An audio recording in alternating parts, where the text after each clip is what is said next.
I'd like to see the man in charge. He's in here.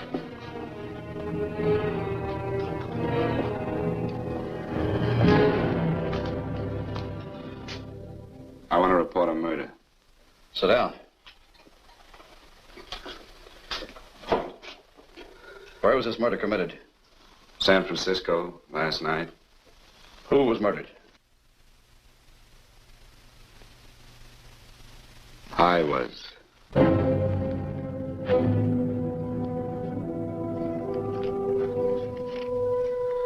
Well, do you want to hear me out or don't you, Captain? I don't have very much time. Your name Bigelow? Frank Bigelow? That's right. Answer the San Francisco APB. Send it direct to Inspector Bannon at Homicide. Tell him we found Frank Bigelow. Go ahead, Mr. Bigelow. Well, this involves some other people, Captain. A number of other people. You tell it any way you like. I live in a little town called Spanih out on the desert. It's on the way to Palm Springs. I have a small business there. Paula? Yes, Mr. Bigelow? Get me a copy of Miss Hollis's 48 tax return, will you? Oh, you better get the 47, too. Yes, Mr. Bigelow. I don't think we took any depreciation on that new equipment last year. Oh, no, we didn't. I remember you said we could include it all this year. Sure, we can. Hey, Frank. Yeah, well. Peterson says he wants a financial statement before he can give me my loan. Hello, Kitty. I will. Well, I'm leaving for San Francisco today, but I'll be back in about a week. I'll take care of it for you then. Sure is a scorcher, isn't it? Well, I've seen him worse. Well, have a nice time, Frank. Yeah, thanks, Will. Paula, why don't you come down to the place and let me give you another permanent? Makes your hair so much easier to manage in all this heat. I can't afford it right now. Maybe next month. Yeah, here it is. No, we didn't take it. Well, we can do it this year. You work it out any way you think best. Have a nice trip, Frank. Sure, Kitty. See you when I get back. Bon voyage. Why don't you come down anyway, Paula? We'll work out a deal on that permanent. Thanks. Maybe I will. Hello? Oh, hello, Mr. Hawkins. Just a moment. Do you want him to send your ticket over? No, I'll pick it up myself. No, never mind. Mr. Bigelow will pick it up at the station. Bye.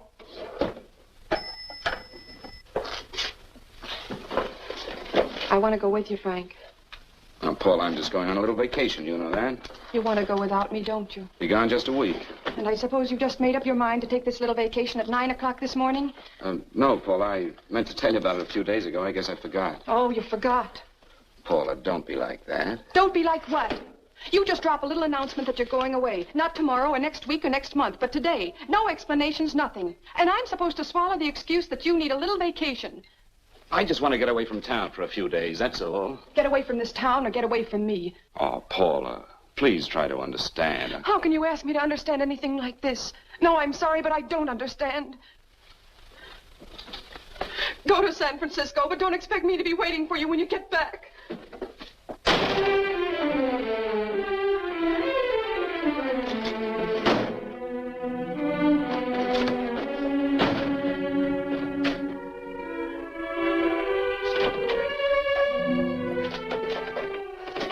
Paula, please, Paul. Come on, turn around, look.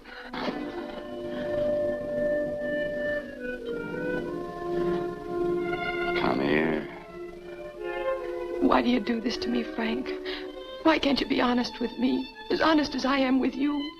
Do you have to go? I have to go, Paula. I know what I'm doing. All right, go. Go anywhere you like. You can go to blazes for all I care. Paula. Paula. Yes, I know I'm being foolish. Come here.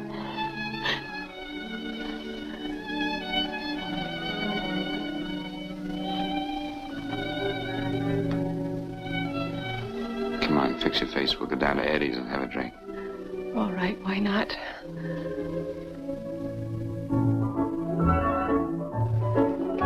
Hi, Paula. Hi, Eddie. Give us a couple of cold beers, will you? Coming up. Hi. Come on.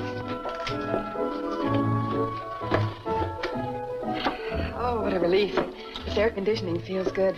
I sure wish we had it in the office. It'd make working a pleasure. Well, if it stays this hot, don't bother going in the rest of the week. I win 2 races today. How many did you lose? And you wouldn't have to ask that. Kind of early for you two, ain't it? Too hot to work. That's what I like to hear.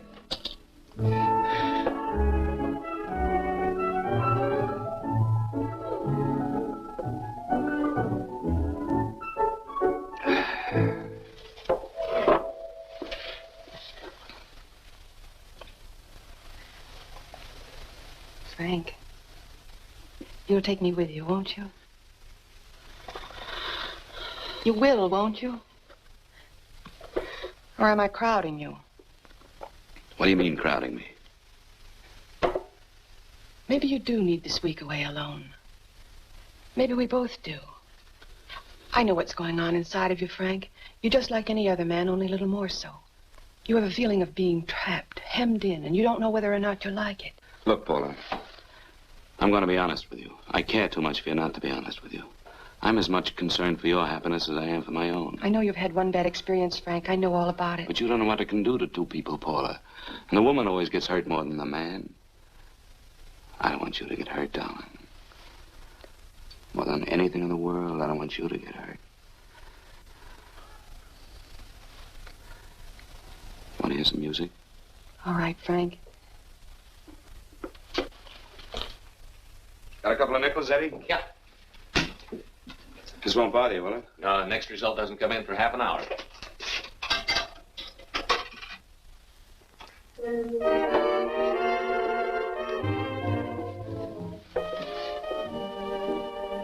I thought that by now we'd be married. No, I'm not going to crowd you anymore, Frank. Go to San Francisco. I don't like it, but I'm convinced that you must go. I want you to be very sure, Frank. If it's right, and I believe it is, we'll have something really wonderful together. If it isn't, we should both know it as soon as possible. So you see, even if I could stop you, I wouldn't do it now.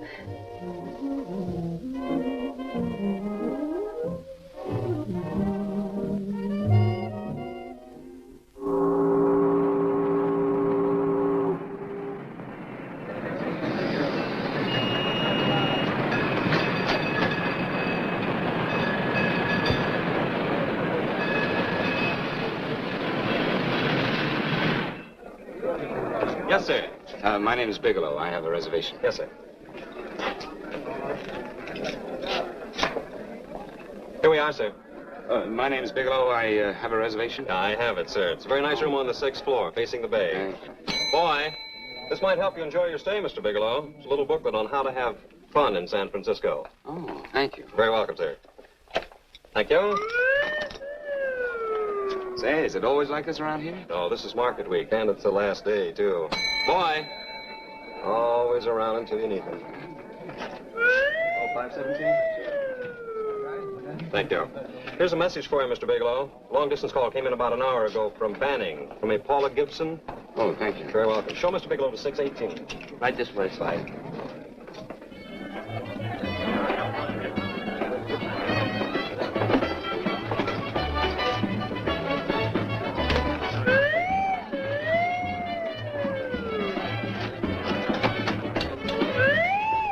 Right this way, Mr. Bigelow.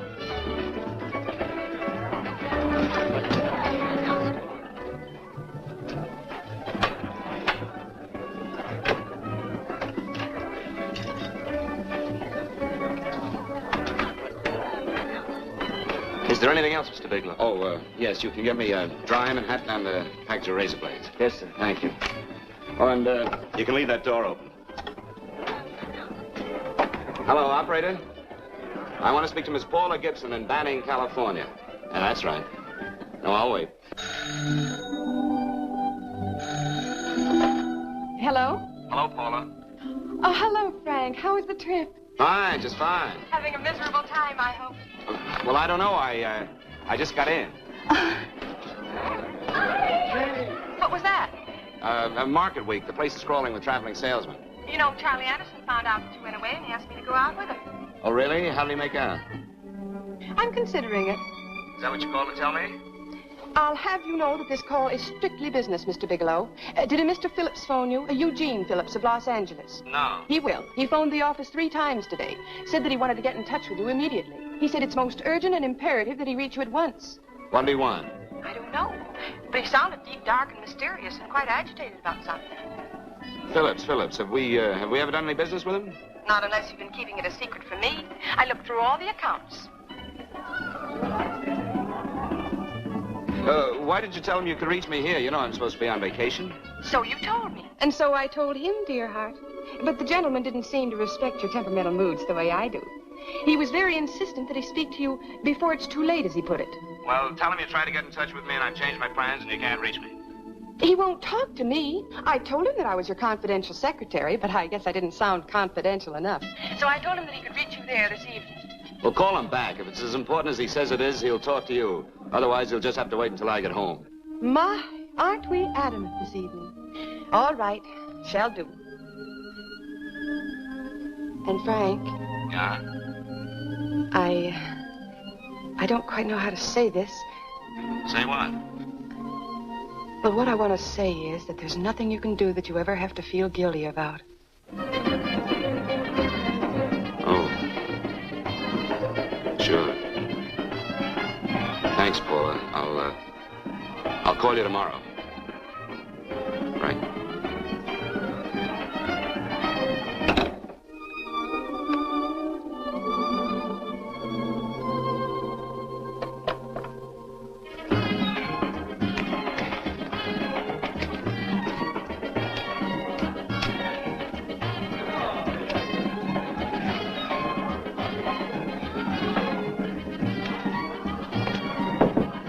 Oh, just put it there, please. You can keep the change. Thanks very much. Say, how long has this been going on? Well, it's been a madhouse all week, but they check out tomorrow. Oh? I thought you were with them. No, I'm just here on a vacation. Why does everybody come to San Francisco and tear loose? Excuse me. Say, I'm awfully sorry to bother you, but would you mind if I use your telephone? No, go right ahead. I'm just across the hall here. One of the boys is using my phone, and he's been on it for a half hour. I just want to call downstairs. Yeah. Thank you. Room service, please. Hey, things really picked up the last few days, didn't they? Right at much business? Well, I'm not here on business. Oh, hello, room service? It's Mr. Haskell in 617. Yes, that's right. Would you send up 3 more bottles of bourbon and 2 scotch? Yes. Oh, and some more ice, too. Yeah. All right, thank you. You here all alone? Yes, I just got in town. Well, why don't you join us for a drink? Well, I don't want to barge in on your party. Oh, nonsense. It's not a party. Just a few of the boys entertaining some buyers. You know, the usual thing. A few drinks and some laughs. It's no party. Come on. Well, come on. All right. I know what it's like to be all alone in a strange city. I'm Sam Haskell. I'm Frank Bigelow. You think some of these guys never been away from home before? Yeah. Hey, quiet down a minute. Hey, will you quiet down a second? I want you to meet Frank Bigelow. Hello. This is Jane Carlisle. Hello. Bill Welch. How are you, Mr. Wells? Glad to know you, Bigelow. Jane's the prettiest buyer in San Francisco. Oh, hey, I resent that. You don't think I believe him, Elaine? Well, he spread that from coast to coast. Oh, gee. But it's good for my morale anyway. I'm George Cantwell. Glad to know you, Mr. Bigelow. Bigelow, yes. Right on much business? He's not here on business. Oh? Well, Well, why don't you get the man a drink before he dies of thirst? how about a little bourbon? Well, that's fine. Bourbon it is. Of course, Mr. Wallace. In fact, yes, Mr. Wallace. But, Mr. Wallace, I'll need at least a week in Cleveland to visit all my accounts. I can't figure on being in Philadelphia until the 17th. Eddie, will you get off the phone? I want you to meet Frank Bigelow. How are you? That's his boss. He's been trying for an hour to get his expense account boosted. Yeah, the way this guy holds on to $1, you'd think they weren't printing them anymore. Yes, Mr. Wallace. I'm leaving here the first thing in the morning. Yes, sir. Oh, keep your hips loose, Harry, like this. Oh, yeah. How's he doing? Oh, there's nothing wrong with Harry's drama. The 2 years in Arthur Murray's what do you see? I was doing all right there. This is Sue and Harry Brandis. Hello, good sir. to meet you. How are you? Where'd you find her, Sam? On a dance marathon? Oh, bourbon. Oh, thank you. Oh, thanks. Now that you could do the rumba. Well, a little, but I'm kind of rusty. Anything would be an improvement after Harry. Oh, how do you like that? Well, here goes. Hey, you're good. Oh, my wife, she's a good dancer, isn't she, Bigelow? Oh, yeah. Hey, fellas, I thought you were going to show us a good time tonight. Is this doing the town? That's right. We practically bankrupt our stores to buy everything you got. Then you keep us in this hotel room. I agree. This is my last night to howl before I go back to being a dutiful housewife. Well, it looks like we're stuck, boys. This is where we blow all our commissions in one night. And you're coming with us, Bigelow. Oh, no, thanks. You run along. I've got to get unpacked and have dinner. Oh, no, you're not going to get away from me. Now that I found a man who can dance, I'm going to hang on to it.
What'll it be? Bourbon and water, no ice. Nice, quiet place you got here. Wait till we hit the pitch in about an hour. That's when they really go out of their minds. Who's the blonde? Oh, she's one of the chicks that hangs around here. She's jive crazy. Come again? Oh, you ain't hip, pal. Jive crazy means that she goes for this stuff. Just between you and me, I don't get it either, but I gotta listen to it. They're all connoisseurs, music lovers. Me, I like Guy Lombardo. What's the matter with him? Oh, he's flipped. The music's driving him crazy. Come down, Jack. Oh, don't buy me, man. I'm being light. Is the blonde alone? Oh, sure, society. She always comes in alone. Drives a big convertible, wears a mink coat, but knows everybody. But she always comes in alone. Thank you. I wanted to kiss you. I tried to... Give me another blast, Leo. What's your story, Jeannie? Easy. Hello. Easy. Dig the fisherman. Oh, that's really silk, isn't it? Can I buy you a drink? Sure, thanks. Give me a blast, Leo. Leo, I left my blast at the other end of the bar.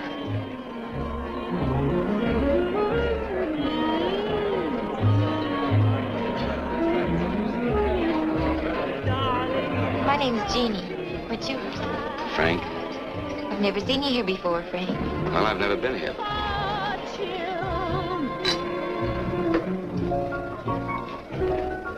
This isn't mine. Mine was bourbon. Well, sure it is. You saw me pour it. Give me a fresh drink. Anything you say. Oh, listen to that piano. Feel those vibrations. You don't get your kicks out of this, do you? I can live without it. Why do you stay here? I don't know. I bet I know. You're lonely in a big city. Oh, you don't have to go into a routine with me. I like good company, too.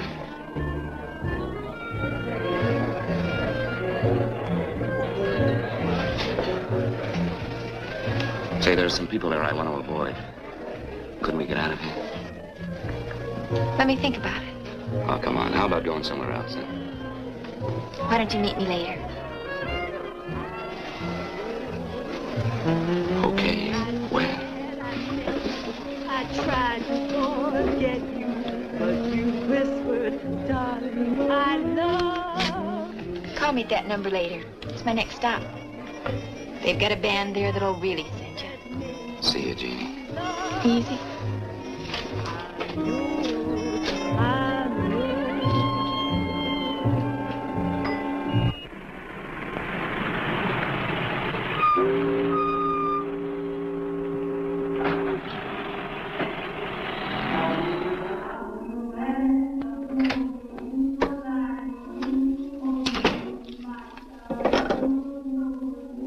Never mind, operator.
Room service, please. Come in.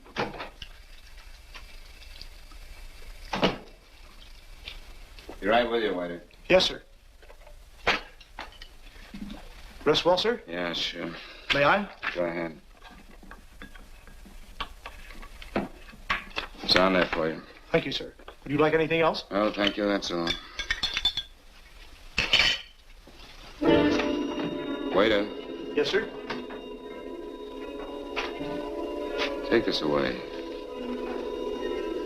Is there anything wrong, sir? No, just take it away. I don't even want to look at it. Are you all right, sir? Yeah, sure. All right, I just had too big a night, I guess, that's all. I need some fresh air. Of course. Thank you, sir.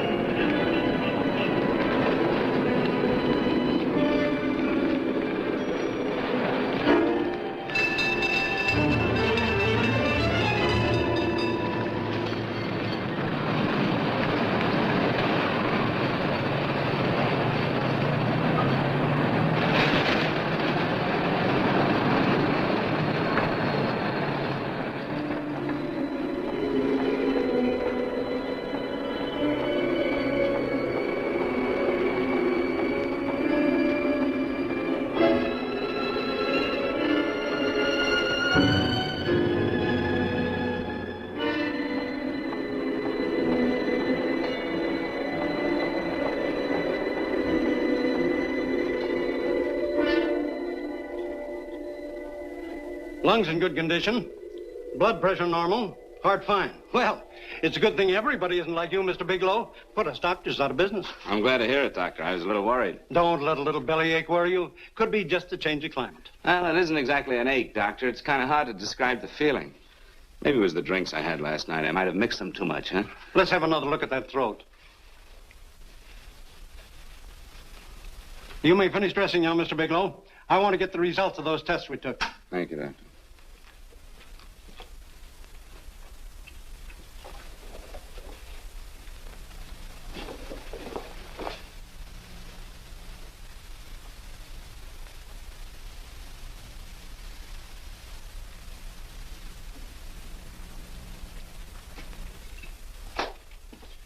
Mr. Bigelow, this is Dr. Schaefer. Hello, Doctor. How are you? Sit down, Mr. Bigelow. According to the information you gave Miss Wilson, you're not married, Mr. Bigelow. That's right. Do you have any relatives, family, anyone in San Francisco? No, no one. I don't know a soul in San Francisco. Where is your home? What is this, Doctor? Why all the questions? You're a very sick man, Mr. Bigelow. Sick? But you told me I was in good shape. Yes, I know. But my preliminary examination didn't reveal your true condition. You sound as if it's pretty serious, Doctor. It's extremely serious. I want you to understand that we wouldn't tell you something like this unless we were absolutely certain. Well, of course, of course. You must steel yourself for a shock, Mr. Bigelow. Well, go on, Doctor. What is it you're trying to tell me? My tests reveal the presence in your body of a luminous toxic matter. What is that exactly? A poison that attacks the vital organs. Poison? We have no alternative but to tell you this. Your system has already absorbed sufficient toxin to prove fatal. I wish there was something that we could do. What do you mean, wish? You mean there's nothing? There is nothing anyone can do. This is one of the few poisons of its type for which there is no antidote. Well, this is fantastic. This is the most ridiculous thing. You don't have very long. What do you mean? A day, possibly a week, 2 weeks at the outside. It's hard to say exactly. Well, this is impossible. I don't believe it. You've made a mistake. That's it. It could be a mistake, couldn't it? You have made a mistake, haven't you? Answer me. Dr. Schaefer is an authority on toxicology. Been no mistake, Mr. Bigelow. Do you realize what you're saying? Well, you're telling me that I'm dead. Do you think you can explain my life away in just a few words? Why, I don't even know who you are. Why should I believe you? You must calm yourself, Mr. Bigelow. We want to offer you every assistance that we... Assistance? Who wants your assistance? Who wants anything from you? You're nothing but a couple of phonies. Why, I think you're crazy. That's it. You're crazy. The both of you. You're crazy.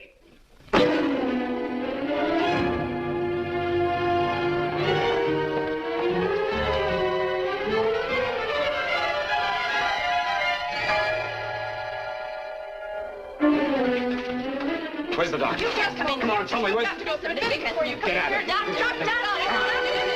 What's the trouble here? What's the matter with you? Doctor, I want you to examine me for luminous poison. Come right in here.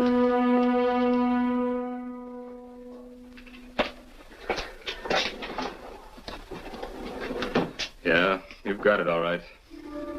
Your system has already absorbed it. Are you sure, Doctor? Are you absolutely certain? Couldn't there be some mistake? There it is. The toxin is actually luminous in the dark. Now, there's no doubt about it, Bigelow. But I don't feel sick. My stomach is just a little bit upset. Maybe it's not as bad as you think, Doctor. That's characteristic. With the heavy jolt, you go suddenly in a matter of hours. But if the stuff is taken in a lesser degree, you last a while, and then...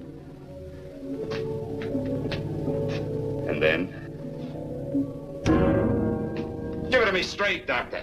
Well, a number of things are involved. The systemic condition of the individual, the amount consumed, exertion. Yes? You won't feel too badly for a while. Then it will happen suddenly. A day, 2 days, a week at the most. A day? 2 days? There's nothing that can be done now. If it had been caught in time, your stomach could have been washed out. But you've had it in you for some time now. For at least 12 hours, haven't you, Bigelow? I don't know. You don't know? No. Don't you know how you got it? No. This is no accident. Somebody knew how to handle that stuff. That wax is tasteless and odorless. And the amount of alcohol in your body, you must have got it in liquor. I was drinking last night. Arrange for your admission to the hospital immediately. Of course, I'll have to notify the police. This is a case for homicide. Homicide? I don't think you fully understand, Bigelow. You've been murdered.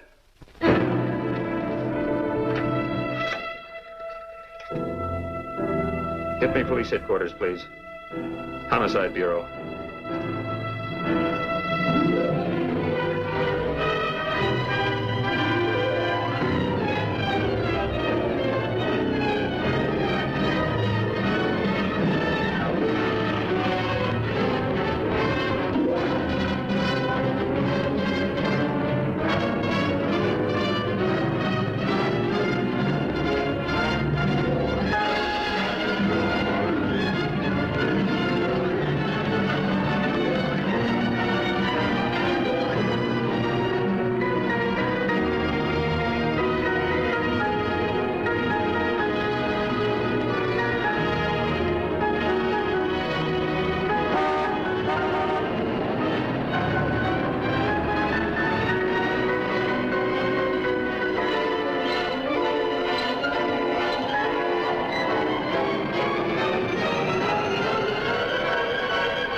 been murdered. You've been murdered. You've been murdered.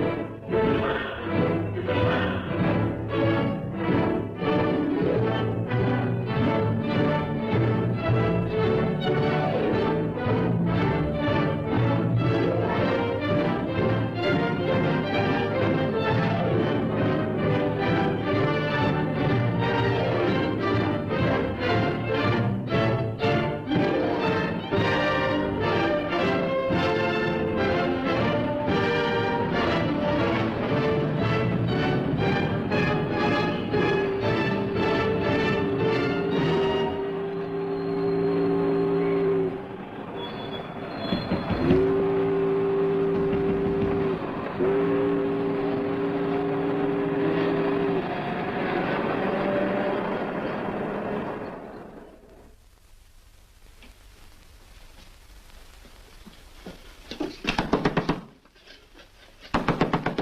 Open up. Open this door, I tell you. Open it up or I'll break it down. Where are those men? Where are those men who were here last night? I don't know. There are no men here. Please go away. Don't lie to me. Where are they? Mister, this lady just checked in. Those men aren't here no longer. They checked out the hotel early this morning. Checked out? Please go away. I'm sorry. I'm terribly sorry.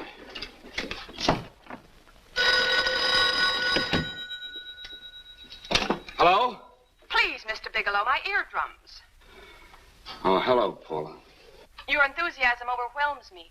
Why haven't you phoned me? Or is there a quota on telephone calls up there? I'm sorry. I've been busy. I'll bet you have. Visiting the museums, no doubt. What's happening up there that's exciting or different? Nothing, not a thing. I'll bet you miss me, but you're too stubborn to admit it. Sure. You know, if you'd like me to come up, I can pack a toothbrush and leave right away. No. Well, you don't have to snap my head off. You could at least make a pretense of missing me. I'm sorry, Paula. Of course I miss you. Listen, Paula, Paula, it's just that I don't feel like talking now. I'll call you later. Don't strain yourself. You phone me sometime when you feel more like talking. Oh, by the way, I called that Mr. Phillips back. Phillips? Yes, you know, the man that tried to reach you. Well, I'm afraid you'll never know why it was so important that he speak to you. His office said he died yesterday. Frank, are you there? Did you hear me? Died? When? Yesterday. So you won't have to bother your little head about him anymore. You can just go ahead and have fun. Paula, what did he die from? Do you know? I suppose he died from whatever people usually die from. Well, didn't they tell you? Don't you know? What are you getting so excited about? You said you didn't even know the man. Listen, where's his office located? What difference does it make? You can't talk to him now. I told you, the man's dead. Paula, will you stop talking so much and tell me where his office is? All right. It's the Phillips Importing and Exporting Company, Bradbury Building, Los Angeles. Bradbury Building, Los Angeles. That's right. Say, this is really a switch. Listen, if you want to reach me, I'll be in Los Angeles. Are you out of your mind? I'm sorry, Paula. I've got to hurry. Wait a minute. Where in Los Angeles? The Allison Hotel. Goodbye, Paula.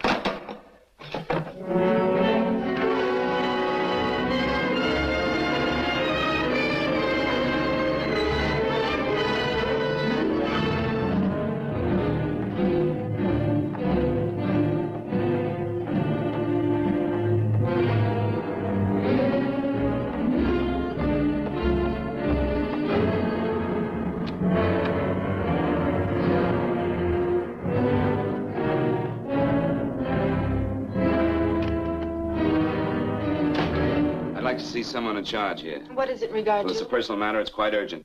Perhaps Mr. Halliday can help you. Who's he? He's our controller. Your name, please? Bigelow.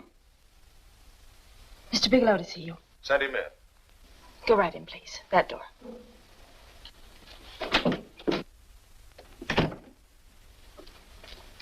Mr. Bigelow? How are you, Mr. Halliday? What can I do for you? Well, Mr. Phillips phoned my office several times yesterday. I'd like to find out what it's all about. You know Mr. Phillips died yesterday? Yes, I know. Well, I don't understand. If he phoned you, didn't he tell you what it was about?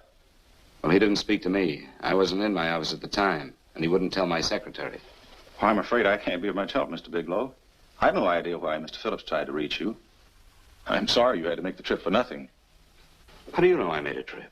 I didn't say anything about making a trip. I merely said he phoned my office. My office could be here in Los Angeles. Miss Foster, Yes? didn't you mention something yesterday about Mr. Phillips speaking with Mr. Bigelow in San Francisco? I said that he had phoned Mr. Bigelow's office in Banning, but that Mr. Bigelow was staying at the St. Francis Hotel in San Francisco. I'm sorry you misunderstood me. Do you know why Mr. Phillips called? No, I don't. All right, thank you, Miss Foster.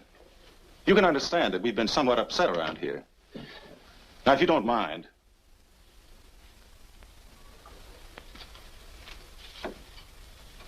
Did Mr. Phillips have a wife, family, anyone that could help me? You can't intrude on people at a time like this just to satisfy some curiosity. It isn't just curiosity. Then I suggest you wait a week or so. I can't wait. Well, I'm sorry you'll have to. Well, there's always a phone book. You're a pretty aggressive fellow, Bigelow. Are you quite sure that this is as important as you make it appear to be? It's important. Mrs. Phillips lives at the Sunset Arms Apartments. Thank you. I needn't tell you she's under a strain. I suppose you're capable of using a little more tact with her than you demonstrated with me. I think I can handle it. By the way, what was the cause of Mr. Phillips' death? Suicide. He leaped from the balcony of his apartment.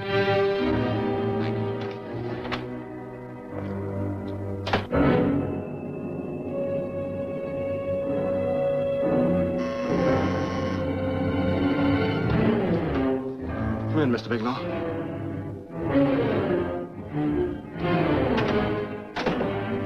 I'm Stanley Phillips, Eugene's brother. Halliday phoned that you were coming.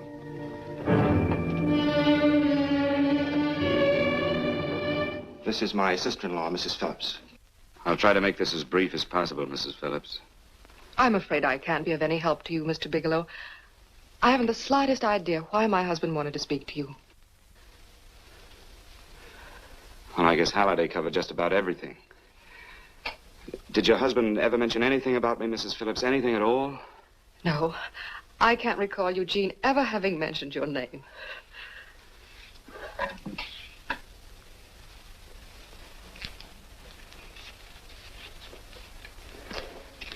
I hate to ask you this, Mrs. Phillips, but it's of vital importance to me.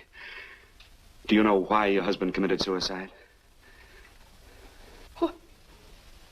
Oh. You're certainly not the most diplomatic person in the world, are you, Bigelow? Were you a friend of my brother's? I never met him.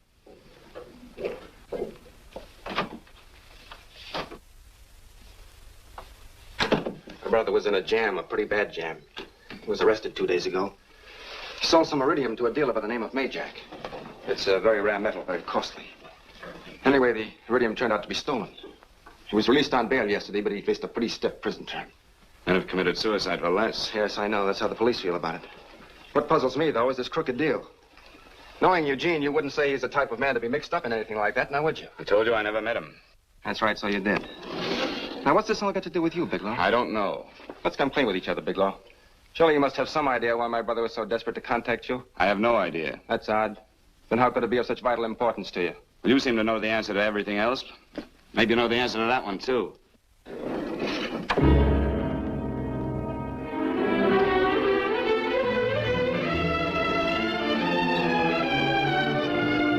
There's a message here for you to call operator 82 at Banning. Oh, thank you. Show Mr. Bigelow to room 821. Say, would you have the operator put this call through to my room right away? I'll take it up there. Thank you. Hello, operator. Yeah, I'll call you if I need anything. Thank you, sir. Hello, Paula? Well, Sinbad, I'd just about given you up for lost. Now, do you mind telling me just why you rushed down to Los Angeles? I can't explain it to you just now, Paula. I just can't explain it. What's going on, Frank? You don't even sound like yourself. Well, I'm just a little tired, Paula, that's all. But I miss you. Oh, Frank. I can't tell you how good it is to hear you say that. And here I was worrying that I'd lost my charm. When are you coming home, Frank? Soon, Paula. I'll be home soon. I'll go right out and get myself a permanent so I'll be pretty when you see me. Hey, guess what? I found that Phillips name in your notarial ledger. Notarial ledger? Yes, of all places. I remember now I made the entry myself. You had notarized a paper one morning before I came to work. What kind of paper was it? A bill of sale for a George Reynolds made out to Eugene Phillips of Los Angeles. See, you see, I was right. We hadn't done any business with Phillips, only indirectly. What was the bill of sale for? A shipment of iridium, whatever that is. Iridium. You mentioned at the time that this fellow Reynolds had made some kind of a deal in Palm Springs, and he stopped in your office early in the morning on his way north to have it notarized. Wait a minute. Wait a minute, George Reynolds. That was about 6 months ago, wasn't it? That's right, 6 months ago. Thanks. Goodbye. Goodbye. Hello, operator. Get that number back for me.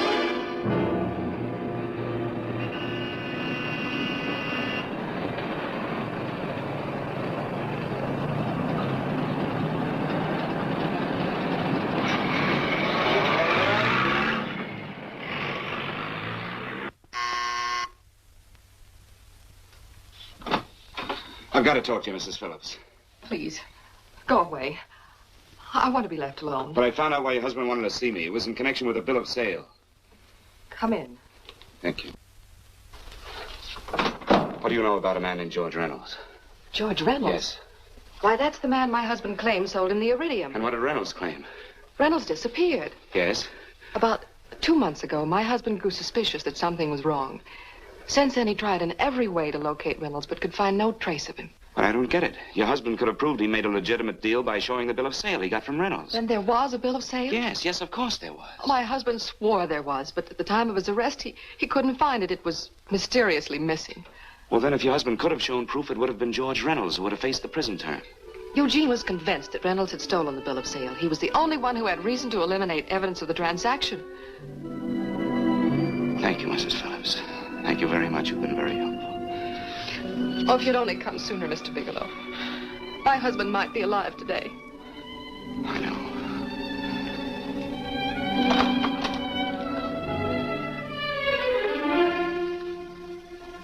The only thing that puzzles me, Mrs. Phillips, is that you haven't asked how I knew there was a bill of sale.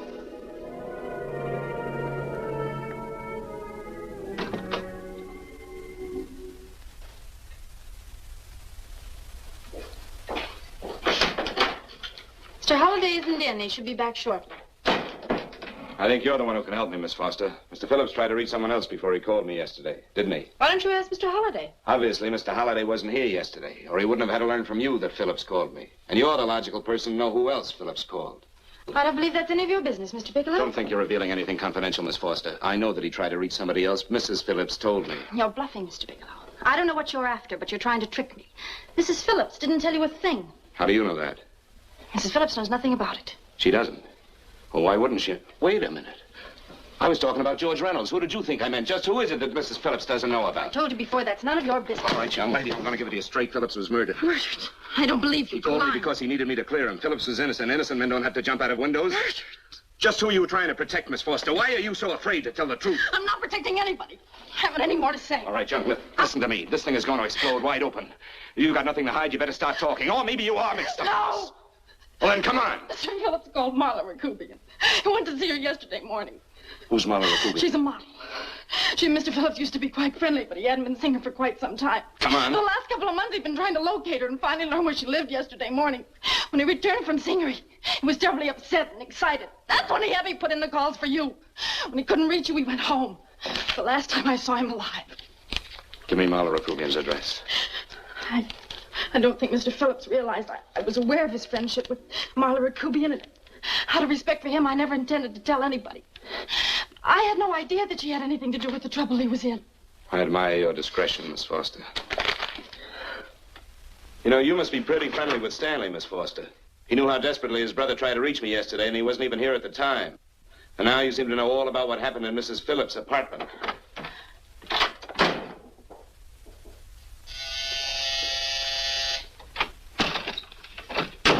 Miss Rakubian? Yes?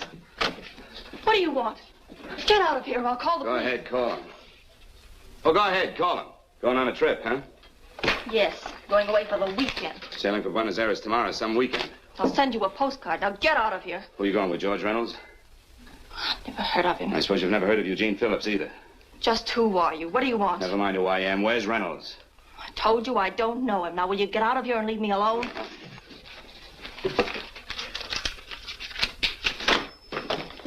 So you never heard of George Reynolds, huh? And don't try to tell me that this isn't him because I've seen him. If you think you can scare me, you're crazy. Look, I know that Phillips came here yesterday. And right after he left, he was pushed out of a 6-story window. Pushed? Phillips committed suicide. Your playmate Reynolds murdered Phillips. And then he went up to San Francisco to get me. Because I knew about a certain bill of sale. I don't know what you're talking about. You're in this right up to your pretty little neck. I'm not mixed up in anything. Get your hands up. Drop that picture on the couch. Turn around. Don't get any ideas because I'm not afraid to use this. Give me your wallet.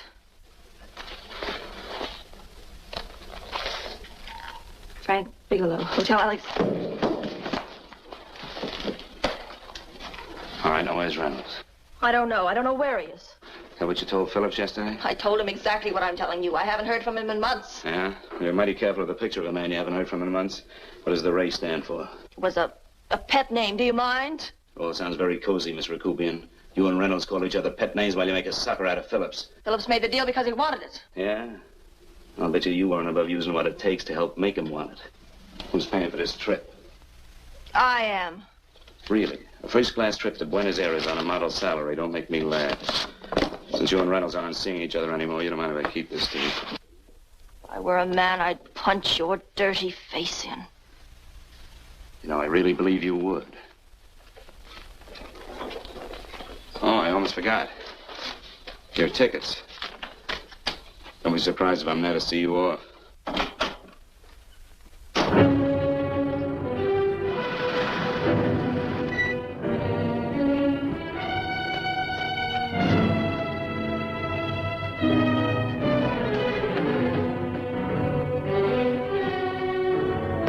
Angelo. Angelo! Oh, Angelo. Do you remember taking this picture of George Reynolds? I take so many pictures, I can't remember them all. This gentleman is a friend of his and would like his address. We have no card on him. I don't think we ought to do that. He's willing to pay $20 for it. That's the paper we used last year. Of course, you understand we usually don't give out the information about our clients. I know, you're a couple of high-class fellas. Thank you. Revealing anything confidential is against the ethics of our establishment. That's right. Honesty is the best policy. Of course. But in your case, inasmuch as you're a personal friend of Mr. Reynolds... Thanks. I knew you'd come through. Got it. Here it is. We don't have his address. He must have called for the picture. But he couldn't have been a very good friend of yours, mister. Because his name is not George Reynolds. It isn't? Well, what is it? It's Oh, huh? Oh. Yeah. It's Raymond Rakubian.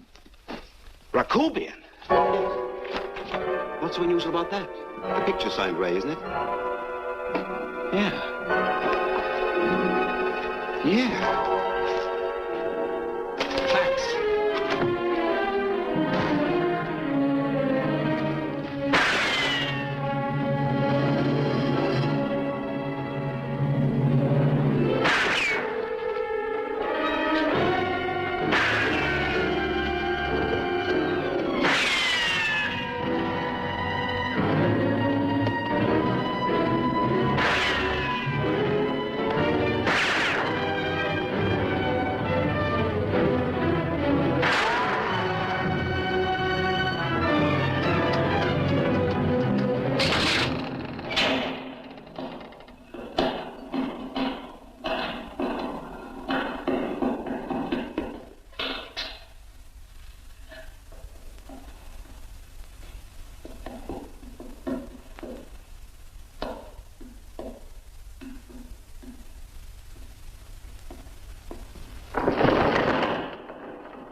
than I thought that maybe love.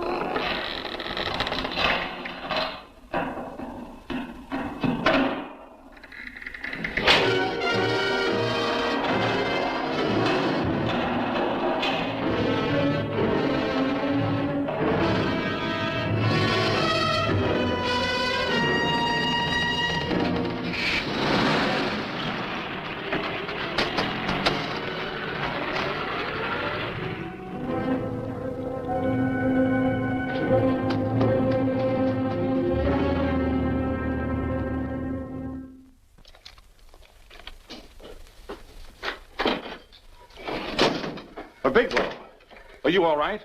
Can I get you anything? No, thanks. Do you know this man? No, I don't think so. Are you sure you've never seen him? I'm quite sure. Does the name Raymond Rakubian mean anything to you? No, I never heard of him. Why? He also uses the name George Reynolds. This is Reynolds? That's right. Well, where can we find him? That's what I want to know. Tell me something, Halliday. You're the controller here. How come you didn't know about that bill of sale? Phillips made that deal before I came to work here. Yeah, but you still keep records, don't you? For some reason, which is none of my business. Phillips preferred to keep that among his personal papers. Now, does that answer your question? You came in here today asking for some information that you needed, and I tried to be as cooperative as I could. But now you're beginning to annoy me. So get out before I throw you out.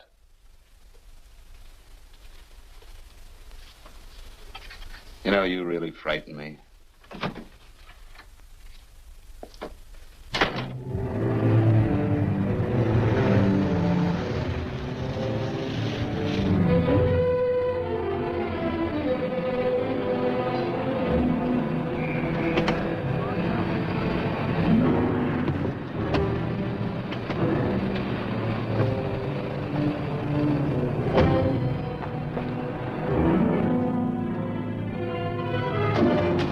About time you showed up, Bigelow. Go ahead, Dave.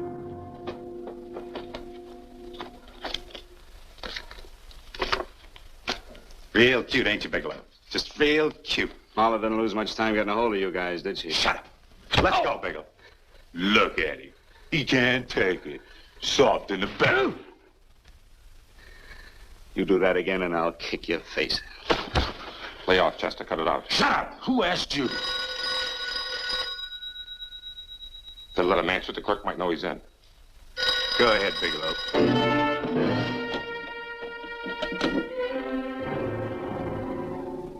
Hello? Frank, why did you hang up on me? I've been trying to get you for hours. I'm sorry, Paula. I was in a hurry. Well, don't be in such a hurry this time. You didn't give me a chance to finish what I had to say. Spanih. I wanted to tell you that McGowan was in hollering his head off because you didn't go over the books. Tell McGowan to get another auditor. Sure, I'll just do that little thing and lose the best paying account we've got. Do as I tell you, Paula. Frank, are you drunk? Paula, how much we got in the bank? About $2,200. Draw it out tomorrow. Sure. Then what do? Skip town without paying our bills? Forget the bills. You know that coat you always wanted? Buy it. You are drunk. You know, if I didn't have such a good character, I'd be tempted to take advantage of your intoxicated state, Mr. Bigelow. I'm not drunk, Paula. Well, then don't tell me that one day away from me can affect you this way. Cut it short. Paula. Yes? I'm sorry I left you. I never realized how much I love you. But I know it now. Oh, Frank, darling, I love you too so very much. Please come home. I miss you terribly. I said cut it short. I'd just love to let you have it, Bigelow. Let's go, Chester. This guy's kept us waiting long enough now. Walk in front of me, Bigelow. And keep your mouth shut. If you so much as look cross-eyed at anybody, I'll blow the back of your skull out.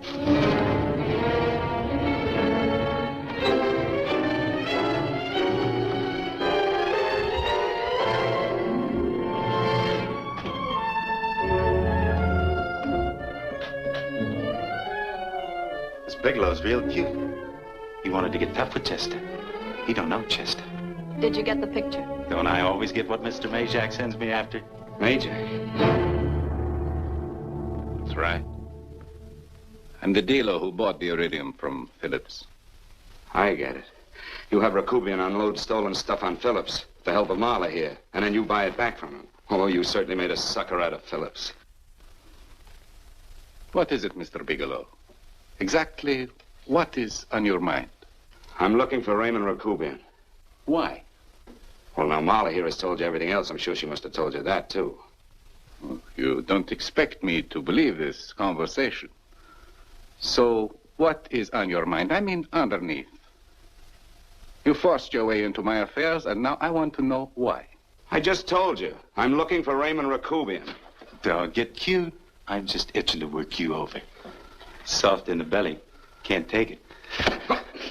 See what I tell you?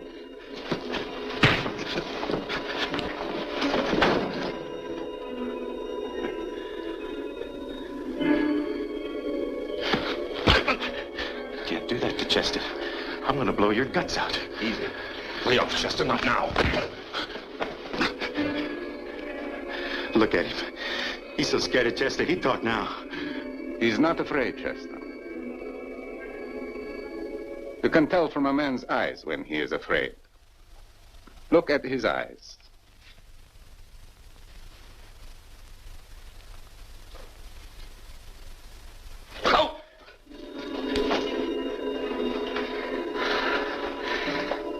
I'm telling you, Majak, you better keep him away from me or he's really going to have to use that gun. Go away, Chester, please. Do what I tell you, my boy. Please. And help Dave. Joe. Ah, you're in pain. He's an unfortunate boy. He's psychopathic. He's unhappy unless he gives pain. He likes to see blood. Come with me, Mr. Bigelow.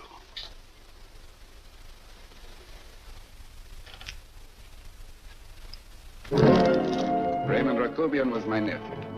He could not possibly have tried to kill you. He's been dead 5 months.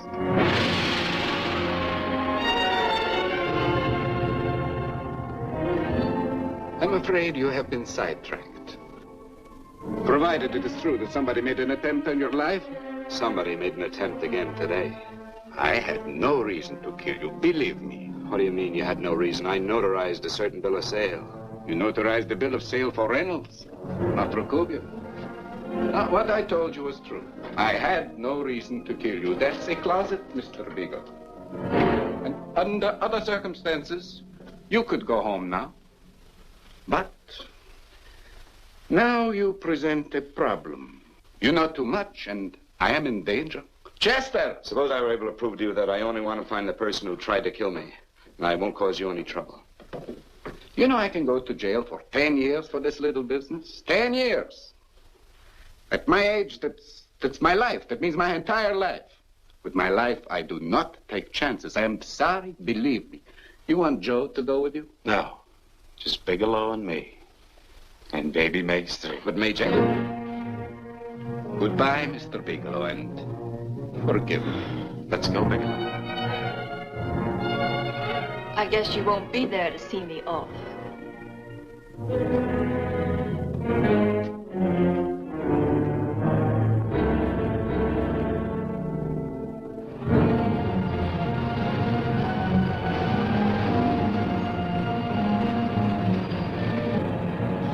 You tried to make a boob out of me in front of Major. You shouldn't have done that, Bigelow. I don't like that. I'm going to enjoy this, Bigelow. I've done jobs like this before. I knocked off guys I could like. But I don't like you, Bigelow. I never liked that puss of yours from the minute I seen it. Yeah. I'm going to enjoy this.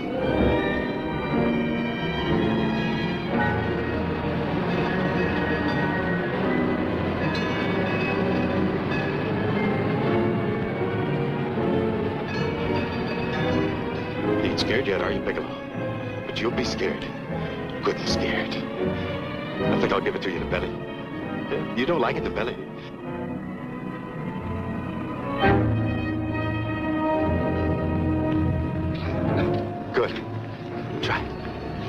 I just love you to try it, Bigelow. Why don't you try it? Go ahead.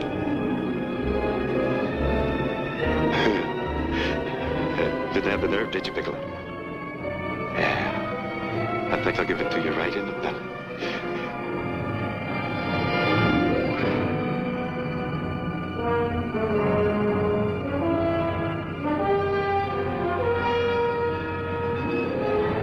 Takes longer when you get it in the belly. It's nice and slow. That's the way I want to see you go, Bigelow. Nice and slow.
Yes, I'm all right, Paula, but what are you doing here? How did you get here? Freddie Ross threw me down. I had to come. I had to see you. You shouldn't have come, Paula. You shouldn't have. What is it, Frank? You're in some kind of trouble. I know it. Look at you. You're a sight. Your clothes look as if you've slept in them. Are you ill? You are. You're feverish. I'm all right, Paula, and I'm not in any trouble, believe me. You're lying, Frank. Right after I spoke to you, I got a phone call from the San Francisco police. They asked if I knew where you were. You didn't tell them anything, did you? Of course not. It was the homicide detective that called. What is it, Frank? If you're in any kind of trouble, you certainly can trust me. Look, I'm not in any trouble with the police, Paula, believe me. But you can't stay here. You've got to go back to Banning right away. No, I won't go, Frank. I won't. I'm staying here with you. Paula, it's better that you go back, believe me. Why? What's this all about? What have you got to do with this Phillips and Reynolds? Phillips was murdered. What could that possibly have to do with you? All you did was notarize a paper. You've notarized hundreds of papers. I know. All I did was notarize one little paper out of hundreds. Frank, you frighten me. You don't even act like yourself. I know that you're in trouble, that something is wrong, that you're in serious trouble. You frighten me, Frank. Oh, don't be frightened, Paula. Don't ever be frightened of anything again. Will you promise me that? I love you so much, darling. More than you seem able to understand. Oh. I never really knew happiness until I loved you. Sometimes when I used to be afraid that you weren't sure how you felt, I tried to hold back, but I couldn't.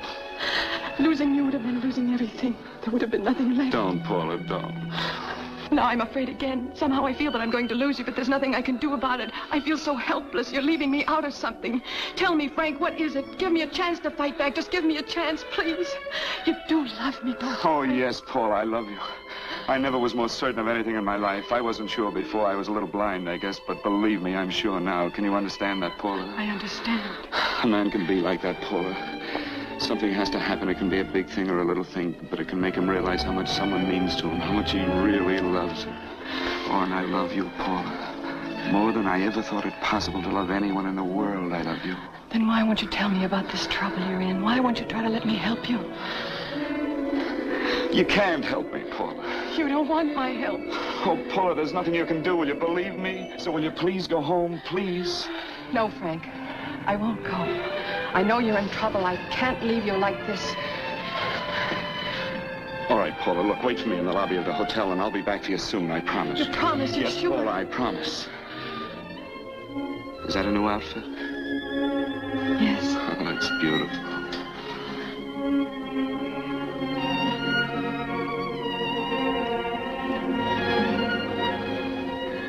You'll come back to me, won't you, Frank? Yes, Paula, I'll come back, I promise. Please hurry, darling. Oh, I love you. I love you, Paula.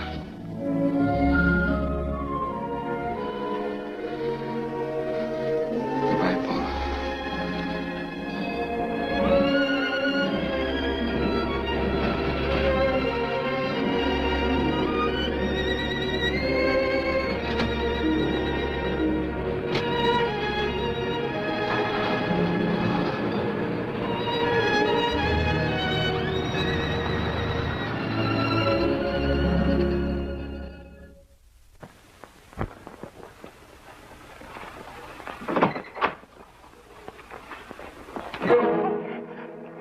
Stanley here?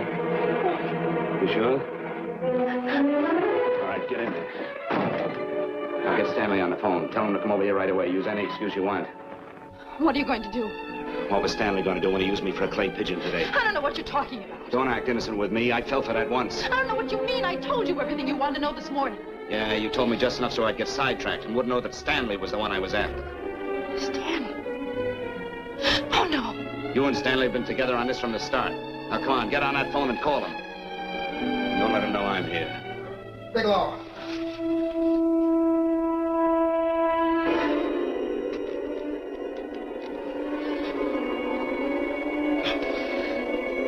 You've been sidetracked, all right. But it was the poor bereaved little widow who did it.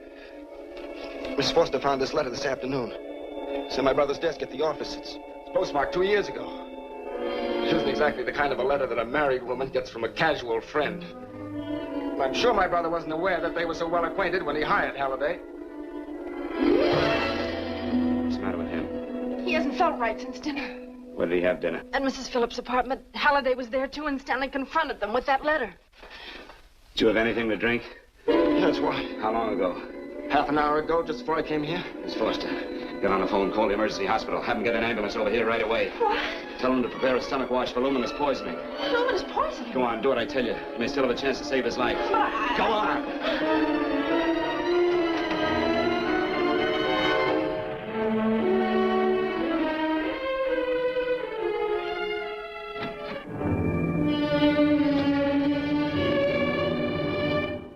I found George Reynolds, Mrs. Phillips.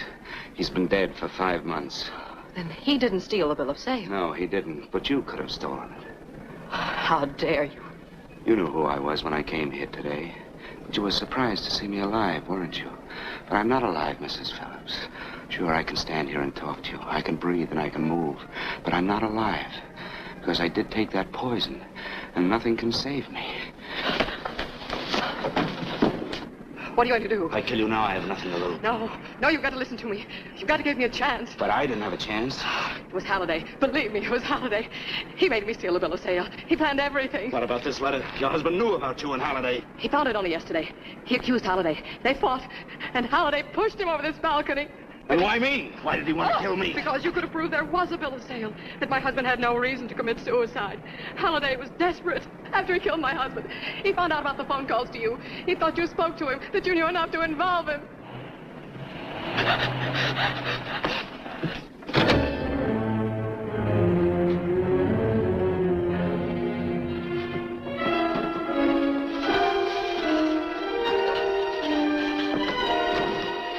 Where's Halliday? Where is he? He's in the office. This time you don't want him.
Come on, come on. Come on, move along. Come on, let's break it up. Move along now. Let's get going. Come on.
All I did was notarize a bill of sale. But that piece of paper could have proven that Phillips didn't commit suicide. He was murdered. And that's why Halliday poisoned me.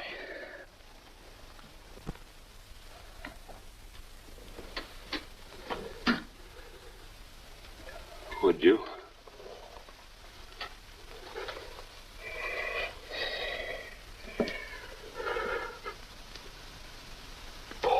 Paula.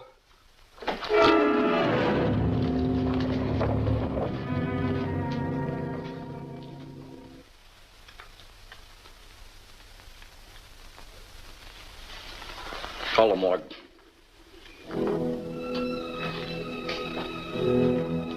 Johnson, you go to the Allison Hotel, find Paula Gibson. Don't tell her anything. I'll break it to her. How shall I make out the report on him, Captain? Better make it dead on arrival.